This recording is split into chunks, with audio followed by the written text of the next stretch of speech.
Hello, everyone. Welcome to season 5 of the podcast. This will end up being our first episode, although Henry and I have recorded a few others that this season we're having some like majorly educational stuff happening. So where we're having full episodes around things like decision rules so that new people and even customers of calibration can learn some new stuff. So exciting stuff. So Henry, welcome to season 5. So glad to have you. Glad to be here. And joining us for the first episode of season 5 is Stephen Puryear. Welcome, Stephen. And welcome to you both, you two knuckleheads. The Metrology knuckleheads. Just knuckleheads is okay. If we can add metrology to it. Okay. We are traceable. Yeah. We were just talking about your theta levels, Ryan, and how high they are. So it's I don't know if people will know what that means. That doesn't matter. I want to horn in and say congratulations to you both for having 5 years, if anything. In this atmosphere, that's a tradition. And I keep coming back to your channel just because I like to dip in and just get a sense of what's going on. What are people thinking? What direction are they heading in? So you guys are providing an important service. So thank you. Well, thank you for saying that. And I'm happy to do it. I was telling Stephen, Henry, before you even got on, I was telling Stephen that it always shocks me that we do as well as we do with the show, because I feel like I'm boring, but obviously it has stood the test of time. It's a good boring.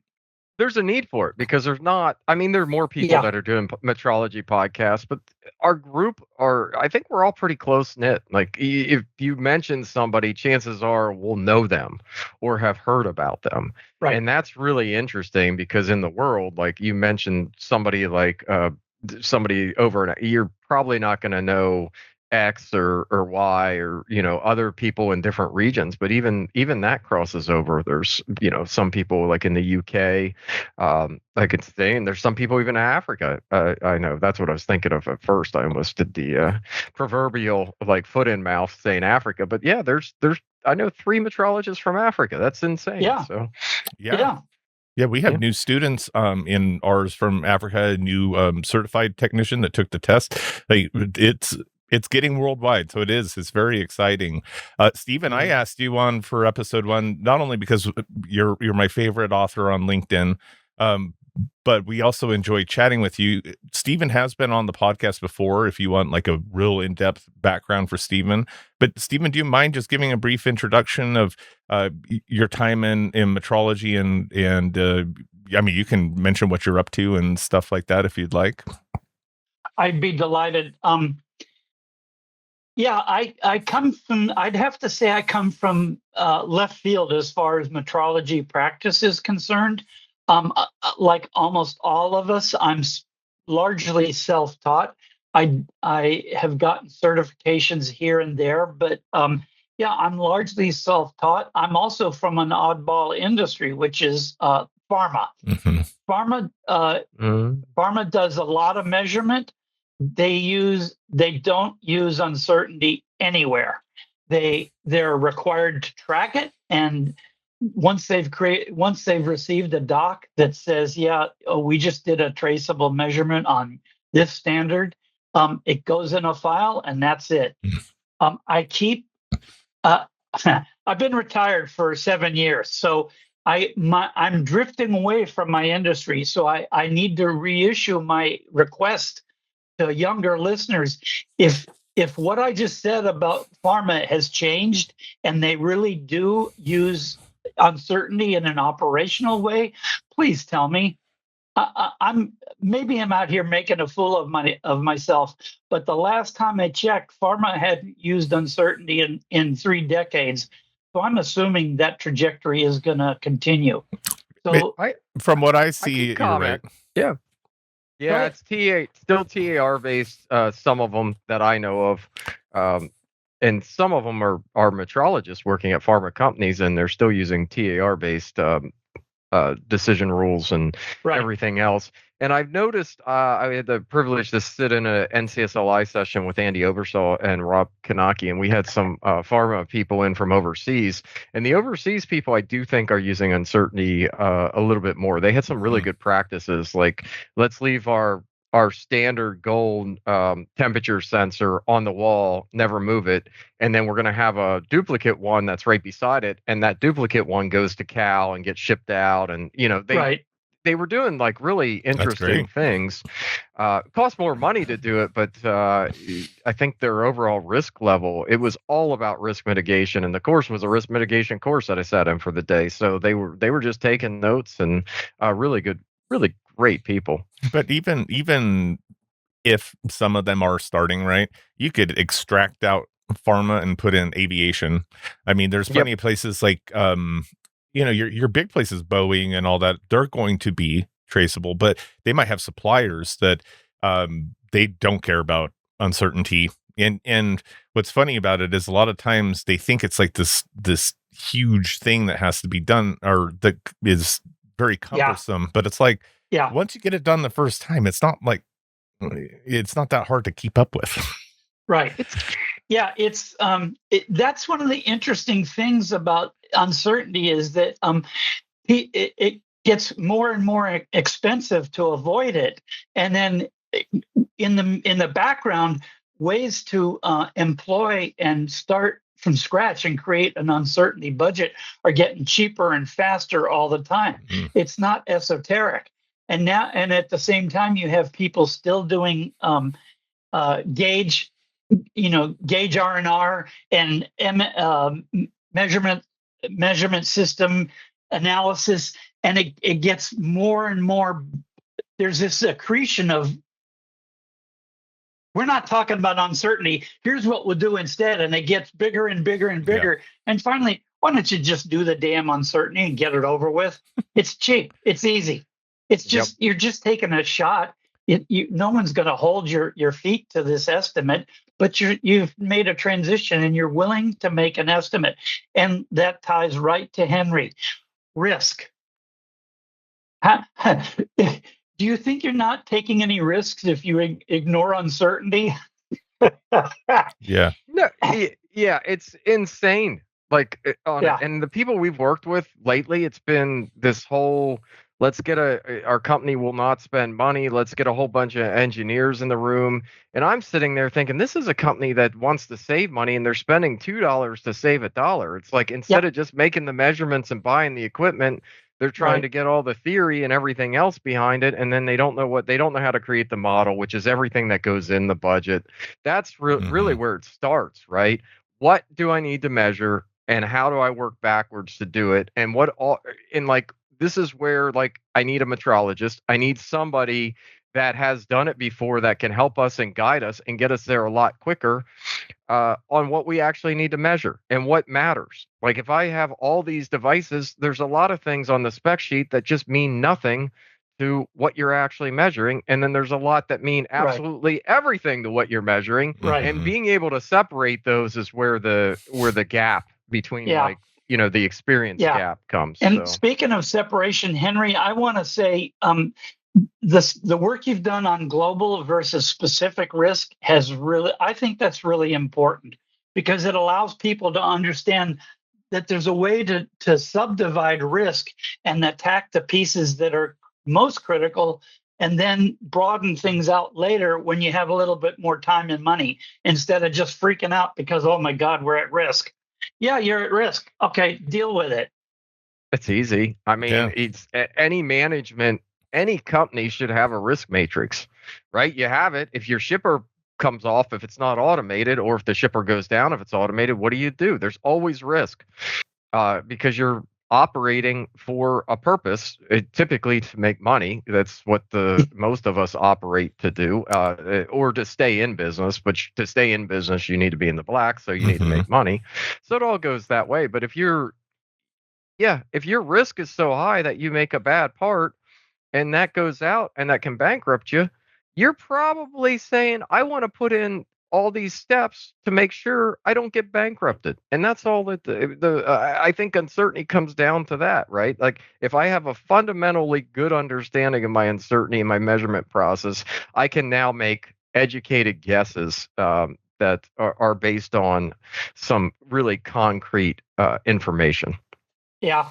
I also, speaking of analogies, I also have enjoyed your analogy of the car in the parking slot. If the car is really wide, in other words, if you're dragging a whole bunch of uncertainty into your view of your process, you don't have much room left. If it's nice and narrow, now you got some wiggle room to be flexible.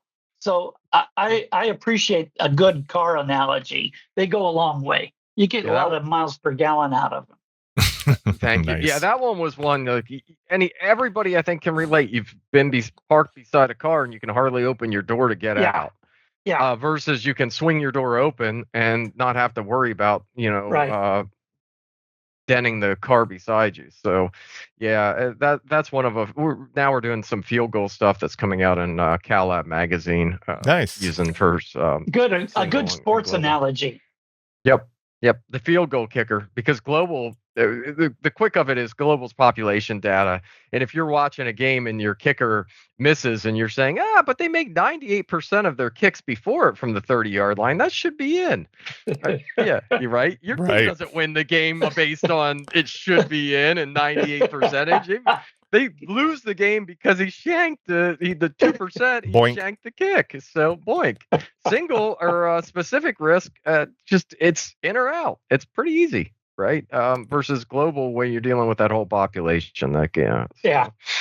Interesting stuff. But Stephen's on today. He's continuing. He's on to talk about AI, and I do want to say something before we really get into the AI discussion. That if people on here haven't connected with Stephen on LinkedIn, they really should, because he's writing some really interesting, sometimes really deep articles for statistics and some of the, I would say, Stephen, founders, not really complete founders, but people that have been around and are very well known in the statistics world, I think would be a good thing, a good way to describe it. Thank you. That you may not know. I only have a limited glimpse as to who my readers are, and sometimes they'll like something that I've written, and I'm pretty damn sure they didn't read it. But that's okay. That's the world we live in. Yeah, this is a perfect transition. Thank you, Henry and Stephen, because the reason I asked Stephen on for today is because I've been following Stephen not only in his writing aspects, but I've been watching him as he goes around commenting on some of the AI slop on LinkedIn, right? So I wanted to transition into that discussion, but we're also going to have a somewhat of a constructive discussion about the place of AI in our industry, right? Because, Henry, it's fair to say, we covered AI last season, which was 2025. From then to now, it has exploded, right? Like it's phenomenally better. Yes. It's better, but also it's so good. And this is where I'm going to bring in Stephen.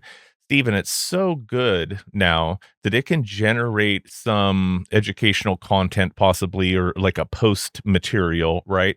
Where maybe 80% of the information is correct, and people that are not as well versed but want to act like experts will post it, and then those of us that are in are a little bit deeper. We're like, wait, this is. I'll give an example because I'm being vague. Like I saw one that was talking about how calibration is, a comparison that then you do an adjustment and stuff, and I think it was Ryan Kelly or someone posted below. It's like per Vim definition, adjustment's not a part of that. I've seen ones for validation versus calibration, and they'll get so many of them right. But if you've worked with AI enough, you'll know that is the state of AI. It's really good, but you have to be on top of it. So, Stephen, why don't you talk about some of that AI slop that's out there right now? one of my character defects is I can be very judgmental. If I get triggered on and be judgmental, I can be judgmental on LinkedIn all week long. So let's turn it around and say the people who are throwing that stuff up there, they're trying to make a contribution, they're trying to participate, and they're also in a mode we're going to see more and more of. So we can't shut them up and we can't shut them down. So let's deal with the content as it arrives, because it's going to keep arriving. So yeah, AI graphics, man, AI graphics are really, they're exploding. Mm-hmm. I actually, let me take this thing back and keep going back and talking about why I think I should congratulate you two, because you're encountering some different sets of people.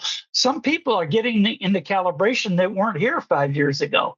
So Right. this is your fifth anniversary. Well, some of these people don't know anything about this stuff, are just starting to dip their feet into the water. That's a service you provide that they may not get anywhere else. Their boss may not have time to or the inclination to talk about the kinds of stuff that you'll spend an hour on. Right. And that's precious.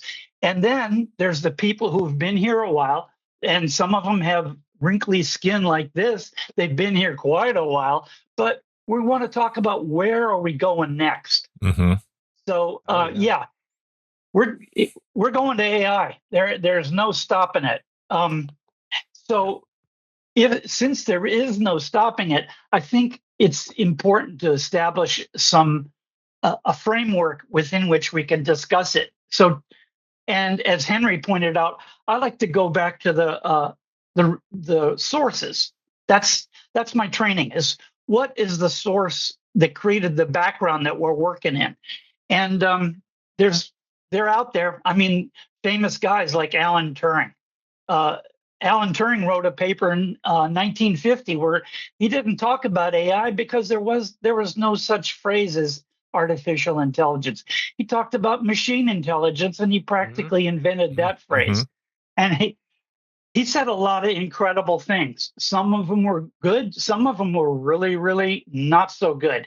And now we're tripping over the things that he built into our view that no longer are useful. For example, he said, by the year 2000, which was 50 years ahead, half a century ahead in his time, by the year 2000, we'll be able to talk about machine intelligence without anybody like having a single problem with it.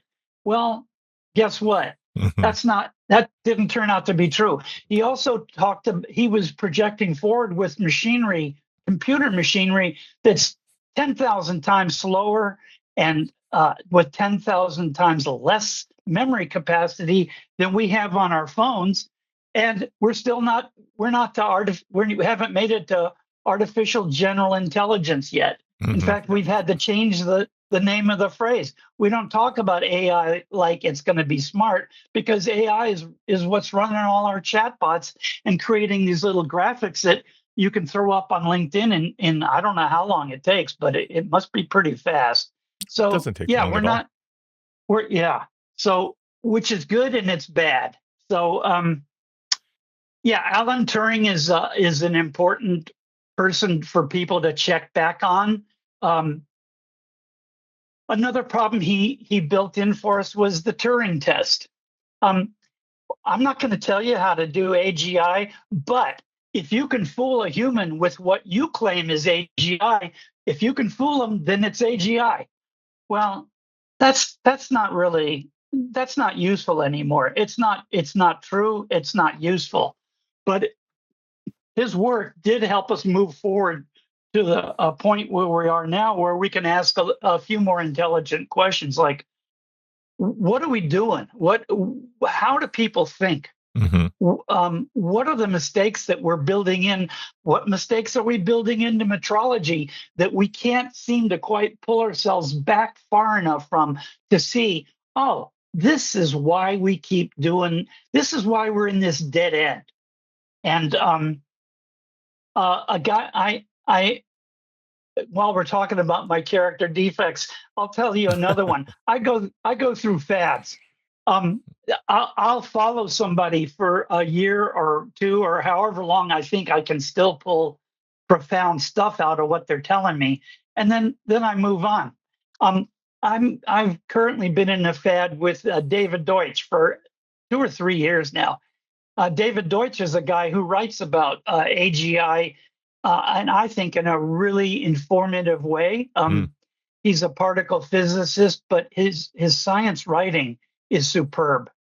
I've just never read anybody who writes more clearly. So if you want to go back to a source document, I recommend David Deutsch. The quickest way is to read a paper by him called Creativity Blocks. It's not a book. It's a 22-page article he wrote in 2012. So, but it still really applies to what we're grappling with today when we try and take on AI and try and digest what's going on here. It's fantastic. He just says a couple of things. One, he says artificial general intelligence is possible because there's no physical law that tells us clearly this could never happen. Therefore, it can happen. So he means when he says AGI, he's talking about an entity that is completely separate from us. For example, it might live on a motherboard on a computer, but it's not carbon based, and yet it will have the equivalent abilities to ours. It won't be identical to human beings, but it'll be up here, and we'll recognize it the minute we see it. Is it like Data, like from Star Trek? Sure. Something like that, right? It could be something like that. Yeah, it could be something where we're not so freaked out that we absolutely cannot. We just can't emotionally. We cannot deal with it. Right. So it'll be digestible, but it'll definitely be not human, but equivalent to human. So he says it could come. He's not saying it will come. Right. He says there's no physical restraint that stops us from doing this. Then he gets into what are the restraints? What are the creative blocks?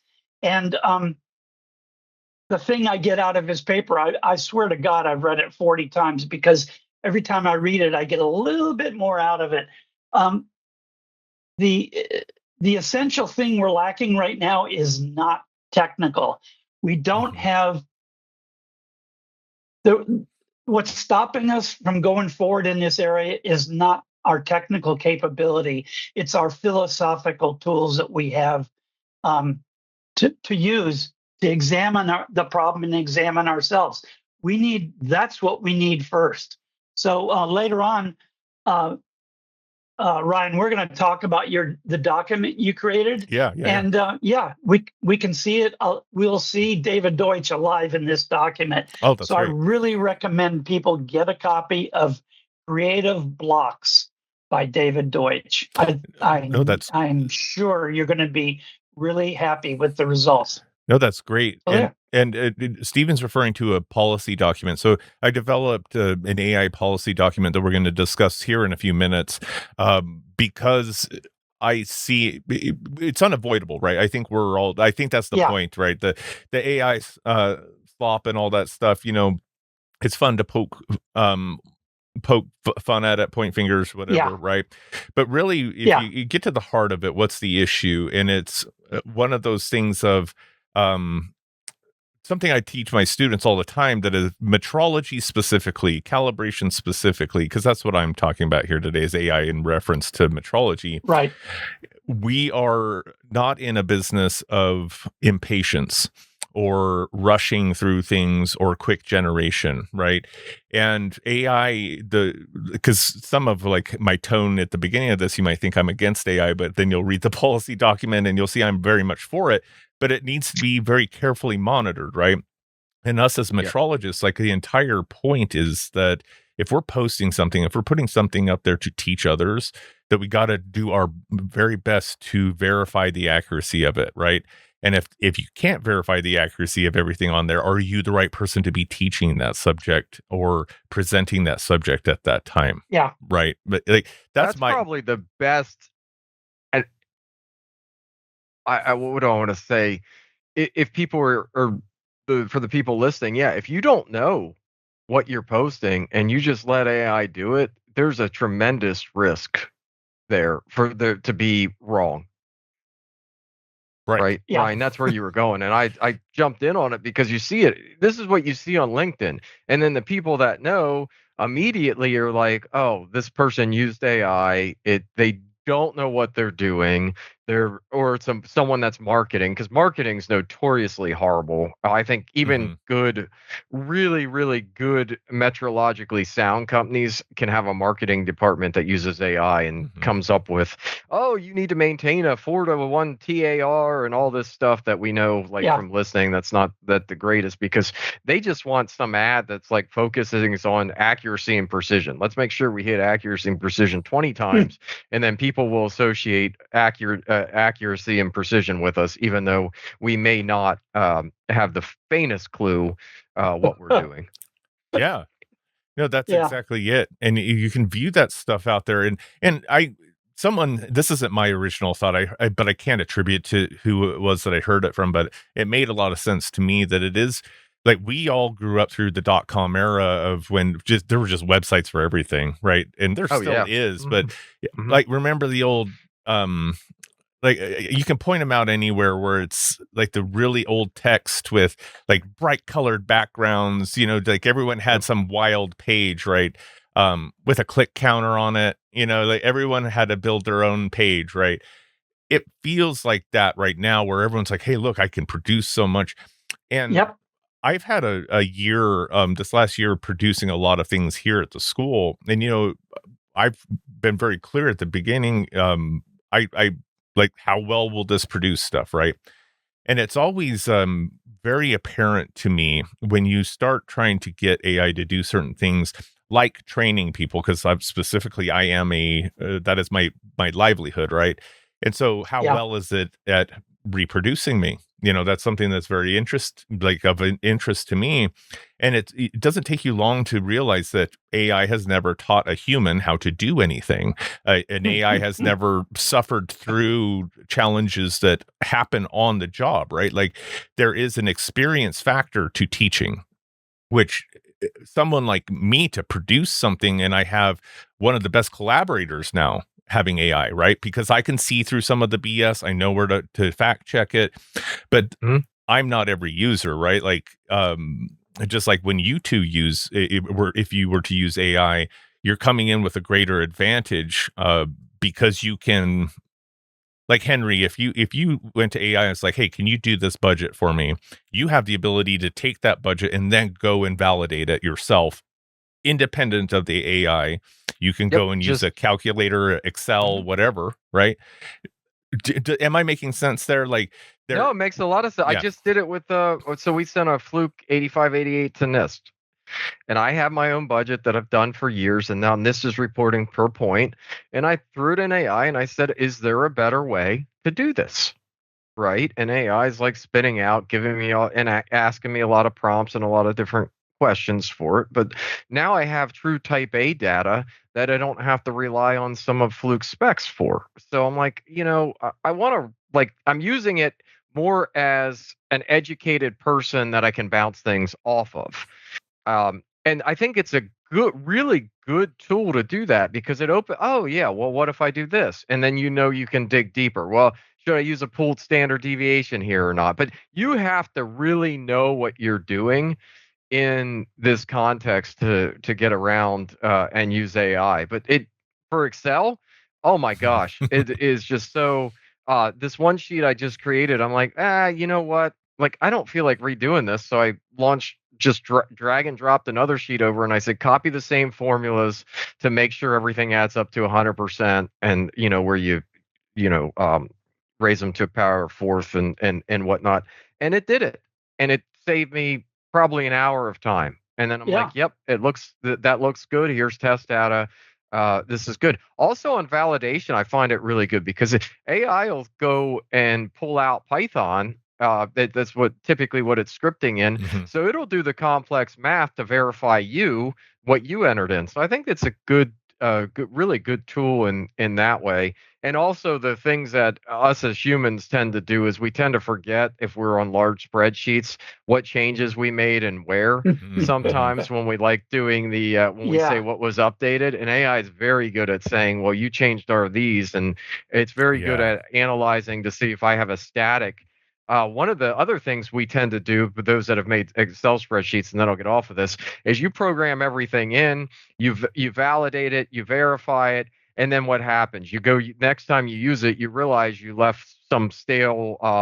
Instead of going to B7, you typed, you know, your your result or whatever you're testing in there, and then you have a very static instead of a dynamic call, and AI will find that type of stuff and save you some headaches, and making sure everything updates and works the way it should. So, but you really need to know what you're doing in that case. And the other thing, I use it all the time for transitions. Stephen writes a lot, but I'll get stuck. I'm like, what the heck here? How am I going to transition from valuation to this risk? I have no idea how to tie these together, and I'll just be like, what? And then it'll give you like 3 or 4 different ways, and then you're like, oh, I like this now. I'll take half of it and edit it the other half to make it more like me. So anyway, they're just basic uses, but they're really good uses.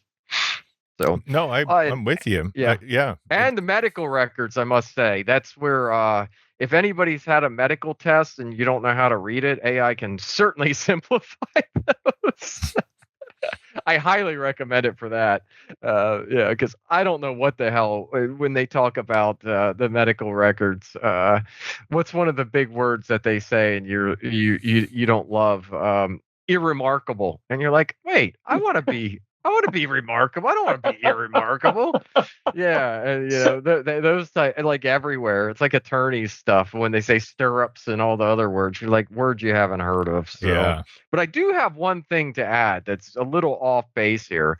The Daily News did report that a man from 3700 came back, and the computers of it take over here pretty much full robotics in the year 3000, and then the Judgment Day from Terminator 2, he says, claims happens in 3700. So we have a long time yet if you want to believe that. I'm good then. Thank goodness. That guy that might be missing his marbles, as Peter Pan. Go back to those days, but it just cracked me up that they reported this guy really thinks he's been gone to the year 3700. So and his name was not Stephen, so just thank goodness. I thought you were going to announce that it was Stephen. His name's Mike. So whatever Mike in metrology, it might be him. So. Well, Stephen, of course, we know that Saint Stephen was the first martyr, so it is possible, but it's not going to be me. And it's it occurs to me that we're dragging 2 emotions into this framework where we're talking about AI. We've got fear over here, fear that we can't even name it, but it's there all the time. Mm-hmm. And that's the singularity. AI is going to wake up and kick our ass, and it's going to be over. And the other thing is the excitement. I don't have to do all this. I can get somebody to do the scut work for me while I can think deep thoughts over here. And now I've got time to think the deep thoughts. So we got hope and fear right beside us, and we're going to drag them forward with us. We can't get rid of them. That's who we are. That's what we do. Perfect transition. Do you mind if we we've already talked about it. Do you mind if we transition to the policy document and just it not because it matters. This is Sign's AI policy document. I'm going to have by the time this episode airs, there will be on signcalibration.com. You can go see our policies because up there I'll have our terms and conditions for the websites and stuff like that. But also the AI policy will be up there because I would love all of your feedback. Because as I was talking to Stephen and Henry before we started the podcast, if you're a student of mine, you've probably heard me say, especially if you're in like our train the trainer, you got to start somewhere, right? Like you don't just say, hey, I don't want to create this thing because I'm not ready yet. I say, get things started, and then you can iterate on it, right? And so I wanted to, with in respect to the school, I have two visions for this. One for content creators, right? Our instructors, people that are authors, instructors, but then also students. And I think when people think of training, they automatically think of, oh, students cheating or whatever. Of course. People being in our profession, and most of the people that go through our school, I think they're genuinely trying to learn their job. So it's not the same as like going through high school and college and all that. I don't think we have that many issues right now with that. But I think going just from my own experience messing around with AI and like Thomas Harper and I, in the beginning, like it wouldn't get the fixed points right and stuff like that. Still to this date, it won't get all the decimal points all the time. If you have some like gallium that have extra decimal points, it will only get 2 decimal points of it. But as I was telling Henry, things like image generation, right? Like I feel that's invaluable as an instructor because especially here at Sign, there's some things I can't get an image of, or and because I know exactly what I want, I can beat that AI up on like, no, redo it. You need this better, or give a little sketches or whatever. So from a content perspective, I have no problem with people using it. And Henry, you made a great point when I shared the policy document with you guys that, using it as a study assistance is an amazing tool for a student, to be able to explain things a little deeper than just what my video does, right? But I think what the most important thing for me is that authors aren't generating prime documents, prime instruction from AI. I have no problem. Like what we use it for a lot of times is we already have the lectures, and then to create those into handouts, which is very helpful with as much stuff as we have. Creating handouts is something that I am not the greatest at. So having something that can do that and then proofreading through, right? So Stephen, I'm going to pass it over to you because you did get a chance to review it, and you had already mentioned that you see some similarities to some of the thought process. So what are some things that stood out to you, and what are some things that people should think about when? Because and sorry, I should have said this in the beginning. I believe this is something all companies should do, right? Like, even if you're just a cow lab, there could be a use for using AI to generate procedures and all sorts of and policies and things like that. But you have to look over them, right? So, Stephen, why don't you go ahead and kick off? What were your initial thoughts of the policy document? Well, initially, I would say the first thing I see is that you're taking a shot. And one of the things I had to learn, and it was so painful for me when I started writing for LinkedIn, is you cannot write the perfect first sentence. You can't write the perfect first paragraph. Throw something up there and then take a look at it and see if it's going in generally the right direction. So I really appreciate that you've got a purpose and guiding principles at the front of your document. That tells everybody, here's the framework that we're working in. Here are the general principles that we want to see live out in our daily practice. So these are the guidelines that we're working with. We'll get into the nuts and bolts later on in the doc, but you start off with what's the purpose. And sometimes you see that in posts where they'll summarize at the top. It's like an executive summary. Here's what you're going to read. If you keep reading, this is what you're going to read. So I appreciate you starting out with some guideposts for this is what I'm trying to do. This is this is what we're trying to do at this school. Here's how AI is going to help us. And here are the things we don't ever want to get into when we involve ourselves with AI. Here are the things we don't want to do. So that's good. And I would encourage anybody to steal this document. Take the top off of it. Take it. Take the top off it. Call it Joe's garbage service. Here's our AI policy. If that's the best you can do, this is a pretty damn good start. But if you're Joe and you want your garbage service to thrive, you might dive in a little bit further and like Ryan is saying, get into the details a little bit. Make sure that as a responsible owner and author, this really is following through on what you want, and you haven't built in some gotchas right there and staring you right in the face. Well, So I'm so glad you good. brought that up, Stephen. Think about a cow lab, right? Doing that, and I have no problem. As far as it comes to my policy document, feel free. Anyone can take it. But I want to note, and you brought this up.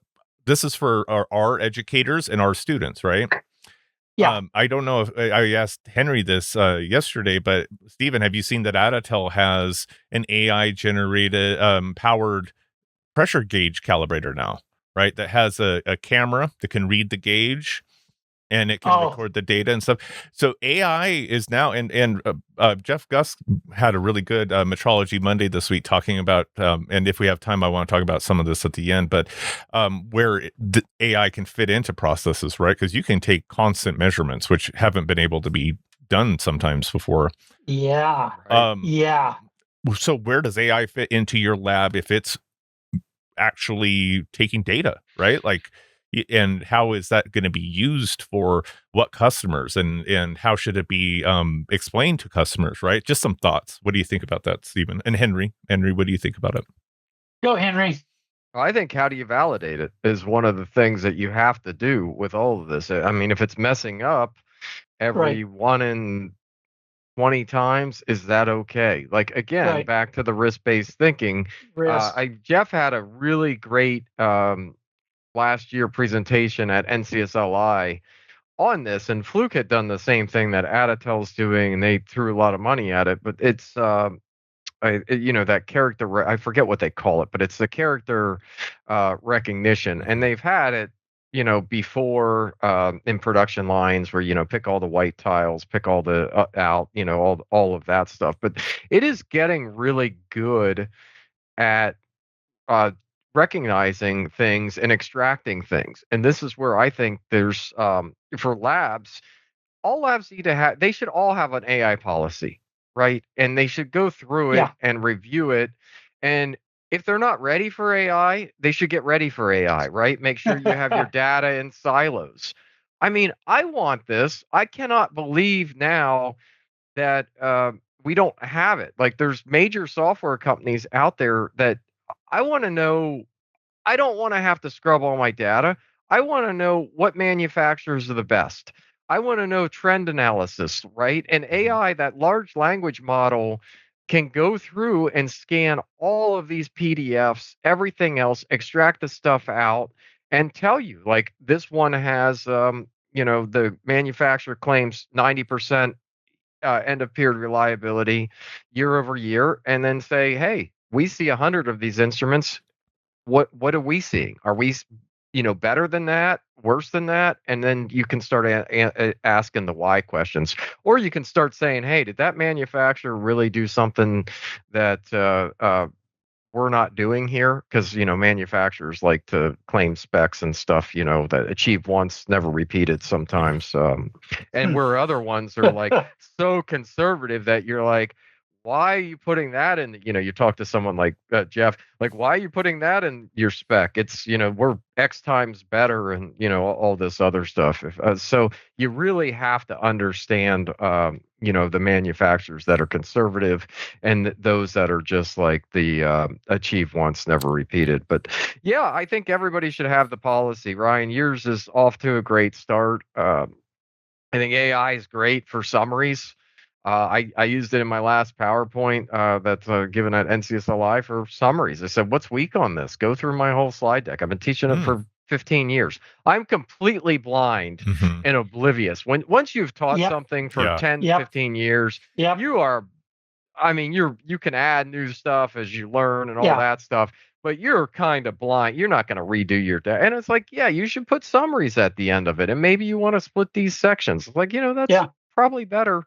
All people learn differently, audio, visual, kinesthetic. And it's like a PowerPoint can only do so much, but having those summaries at the end, I think it was a huge help, because I wasn't doing that at all. Henry, Ryan, two other things I liked about your doc is the place where you really got to be concrete is, here's what we're going to prohibit right now, and here is where AI can really screw us over. And you list some things that to watch out for. And that's really important because, of course, people are going to start pushing on the things that are prohibited. Mhm. Well, how close can I get to what you just said I can't do? Will you accept this? Will you accept that? What about Monte Carlo? We're faking data with Monte Carlo. You said we can't do that. Now, do you really mean we can't use Monte Carlo anymore? So that's good. That kind of discussion and those kinds of disagreements are crucial because that's where you thrash out what the hell are we really going to do here?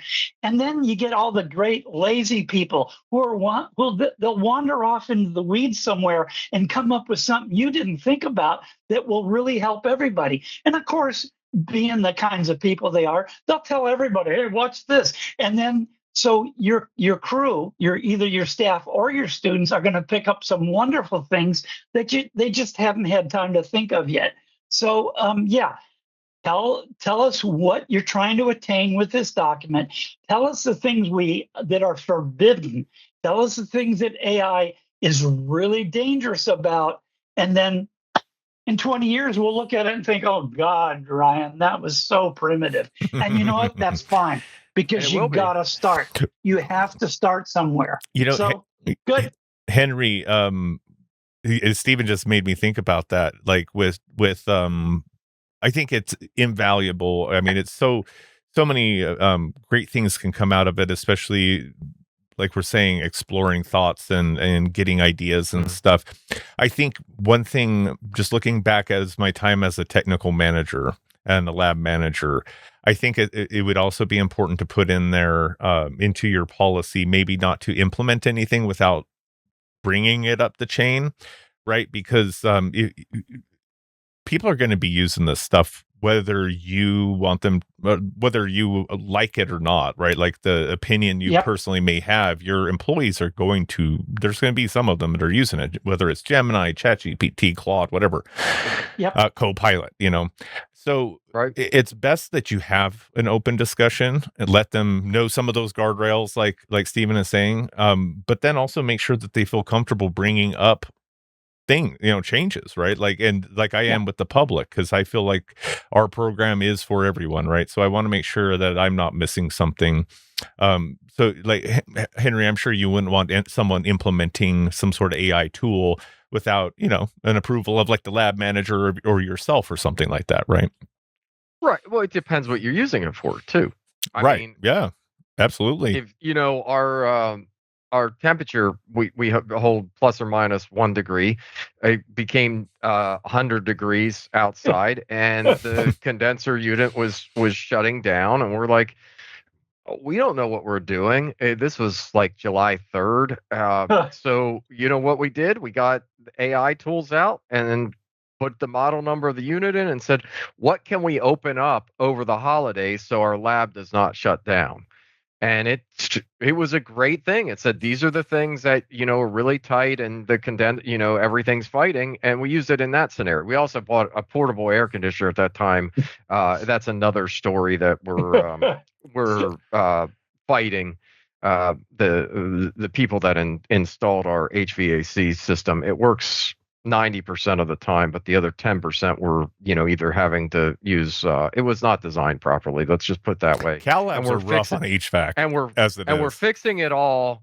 And we should have done this before. And the fix is you buy a cheaper system to get you close, and then you use your really good system to tune you in. Oh, okay. Yeah. Instead of having to do that. And yeah, this is like, I don't know why we didn't do it, eons ago, but our other system always held. We had like rheostats in the floor. Those are still active. But yeah, no, on the AI side, like things you could do, like you write a procedure, you can ask AI to find the flaws in the procedure. If you want to be a compliant, we used it for OSHA work. Like, so we're doing all our safety policies. We're like, what are we missing? Right? Run it through the OSHA thing. And it said, you're missing this. And it's like, okay, well, there's a reason, like we didn't think of that, but we want to pass an OSHA audit and we want our people to be safe. So then it's like, hey, let's implement this stuff. But we completely would have missed that, and I don't expect people to go through all the OSHA books and everything else to find all this stuff. Like, it's like we want our people to report. We have safety committees. We do all this other stuff. So that was like a great find. There were 3 things that we were really weak on, and it told us almost immediately on that. So there's things with 17025. You run all your quality documents and everything else. You can run it through and say, hey. But what you have to remember, we should say this here, is some things are copyrighted, so you need to be careful, and that's where things have not caught up. There's organizations that have not caught up, that they say, hey, we 100% prohibit the use of any AI because they want to, safeguard with their documents and stuff. Well, guess what? Those organizations, to me, their stuff's already in it. Like, there's too many people in the world, and not everybody's going to be honest and abide by everything. So I think they need to adopt it as well. And if you're scanning, like, am I doing anything wrong? You have a document, like a cal procedure that you're referencing a standard. Why not use AI? Write the thing, and why not compare it against the standard? Why not do good process? Have your text review it. Obviously, my procedures are for school stuff, like school demos and stuff for students to follow. But I generate them in AI because it's a huge time saver for me. But if you go, what I like to do is I create the perfect one. Right. And then I say, hey, I want this for now for all these other subjects that or all these other labs, but that, these changes or whatever, the iteration ability is amazing. Oh, and the template, just the ability to standardize things. Like, Stephen's really, like, his stuff is so good when he writes it. I am one of the worst people with fonts and just overall aesthetics of documents. Like, I'll be writing something and say, well, oh, here, I wrote this, 5 years ago. Let me copy and paste this section in, and then I'll continue to write on this train. And I'll be like, one will be in Calibri, one will be in Times Roman. The next one I'll pull from an NCSLI paper I did that's Cambria Math. And I'm just like, at the end of it, I'm just like, just do my normal process and have AI just say standardize, run it through. I have skill sets. So one of the cool things with AI, you can develop skills. One of the skills we have, I was talking to Ryan and now Stephen, I have a NIST SP811 skill. It basically, everything that comes out now is that I do, unless I forget, I run it through SP811 checker. That's supposed to be, okay, did I do the all my digits right? Did I do my spacing right? Did I comply with all the metrologically sound ways we should write? Are all my Ks italicized? I will tell you that AI does not like italicizing Ks because it's weird for it. Because right all off the bat, it wants to italicize everything. So that's still one of the things that I have to go in and edit and find all my Ks and make sure they're italicized. But for the font stuff and everything else, it'll turn everything into like a Calibri font. It'll make sure that 1000's written with 1 space 000. It'll make sure Newton meters written correctly with the right symbols. It'll do the I used to know all the ASCII, like Alt 2 4.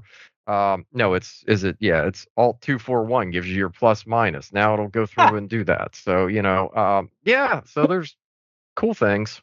Well, we're getting close to the end of the episode. Stephen, what did we learn today? Like, what is the takeaway for the listener of what we've just rambled on about for an hour? 2 things. We're seeing new people all the time. That's it. That's really important to remember, is we kind of feel like we're talking to ourselves because we're old friends. Full disclosure, I've never seen either one of you in person. And yet I trust you completely. I feel like we've been friends for years because we have. But we're seeing new people all the time. So sometimes stuff we know and we're tired of saying needs to be repeated one more time. Maybe do it a fresh way. Maybe run it through AI. Who knows? But yeah, people need to hear this stuff. They're crying out for it, because you walk into our industry cold, it's like, what the hell is going on in here? It's nuts, because it is nuts. Uh, and the other thing is keep it simple. Mm-hmm. Just get down to the basics. We are the only intelligence presence here. We want AI to come up and help us because we really recognize we need a lot of help. AI is not ready to do that. We have to exert judgment. So, Ryan, your staff members have to continue to exert judgment over what they think they're controlling. Same for the students. We only can rely on ourselves. And so let's be optimistic. I like that. Yeah, yeah, and just to further your point, I think my big thing I want to emphasize for people: use AI, have at it. Just know what you're posting, understand the content you're posting, and look it over. I never put like Henry knows our production timelines. There's times that I think something we're putting out will only take me 1 month to produce, and it ends up being 3 months to produce because I go through the peer reviews and the time to make sure, right? Don't be in a rush to post things or to present things. Make sure that it's correct first. That's my only recommendation. Henry, do you have any takeaways? Yeah, the big one is AI as a tool. It's just like that slide rule of, eons ago, and which became calculators and everything else. It's just a really, really powerful tool. And if you can use it to help you get further faster and know how to use it and can double check and all of that, great. If you want to rely on it solely, would you say use caution and a lot of caution. Have somebody else check. You're not, unless you're the marketing department that doesn't care about accuracy, precision, and all the buzzwords and everything else, and you want to get into some serious metrology, you really need to understand the fundamentals, the models, and everything else. So again, it's a companion tool. And I do have one thing to add to Stephen, because I think I was struggling with this because I almost went with Lewis Carroll Jabberwocky, was brilliant in the slithy toes. But I think it was the best of times. It was the worst of times. It's a pretty darn good first sentence to open something. And I'm not a big Dickens fan, but I know Ryan is. Ryan is our Dickens. I struggled through some of those in reading. We were speaking of high school, like, oh, wow, my hat's off to you. Back to where you want AI to do your book report. Yeah, where was it? Or no, I want the AI to do the book report that I did on Nathaniel Hawthorne. That because I still am not a big fan of 3 pages on a rose bush was just too descriptive for me. Yeah, we had to suffer through. What were they? Those little books that gave you the summaries. Oh, Cliff Notes. Cliff Notes. Yeah, Cliff Notes was our cheat sheet. If you didn't want to read the book, you did the Cliff Notes, and they knew what the teachers would ask because they had the curriculum. Well, Stephen, in a industry and world of uncertainty, there's one thing I am certain of is my appreciation for you and Henry, and for you guys coming on and continuing this new tradition that we now have of the podcast. Yeah, you guys are doing a service, and it's really, really important. So good on both of y'all. Thank you. And let's remind people to read Creative Blocks, right? Yeah. Creative Blocks by David Deutsch. D-E-U-T-S-C-H. And like Zoe Deutsch, the actress. No relation. And one last note: this should be releasing July 15th, 16th. If so, don't forget about NCSLI. Henry, we were mentioning that before. We need to make sure people go to these conferences, everyone, or else they will. Yeah, they're not doing well. Some are not doing as well as others, and some are struggling. So you just sending people out makes the uphill battle a little less. And then I'm going to plug Sign here at the end, because the cost of air travel and going everywhere to hop a flight, the networking aspect of these conferences is where the gold is, and knowing we're talking about AI. So how do you know if AI gave you the right or wrong answer? Well, if you network at these conferences, you can probably figure out if they gave you the right answer and talk to fellow metrologists and other people that can tell you how they've used it Yep. and how it's benefited their organization, and you can have some cost recovery. If you cannot afford it and it's last minute, the science school is under $1,000 really for to send somebody through it, and that's just like phenomenal deal. I Yeah. mean, how else do you get all of that training really without paying people? And it's numerous, consultants and everything else. You're not going to train it in one day. No. Everybody wants the easy solution, right?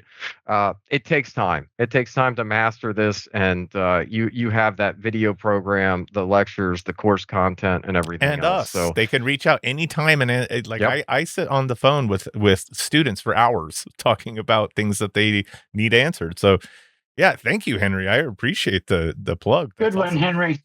Oh, it is. It's worth saying now and then. We don't normally do it on the podcast, but all the time. But yeah, I mean, we want people to come to the events and network with us. But if they can't, they really should be training their people. And if you can't be there in person, or you don't want to spend the money to be there in person, put the money into your people. It'll come back at you. Send them to the science school, and then maybe they do a conference the next year when they Yeah. actually There you go. know Yeah. some stuff. Yeah. I love that saying. What if we train our people and then they leave? Well, the answer is, what if we don't train them and they stay? Yeah, that is that is Yeah. the Well, craziest no. argument ever. We're just gonna wait till we get the AI glasses that tell us how to do everything. Put Where I here. can become the Press this plumber, button. the AC specialist. I can do all the stuff. I can And the interpret graphics. everything. The military will implement that as soon as they can. Push this button, right? Like, put on the glasses, push the button, it tells you. Well, thank you both, and thank you all for listening.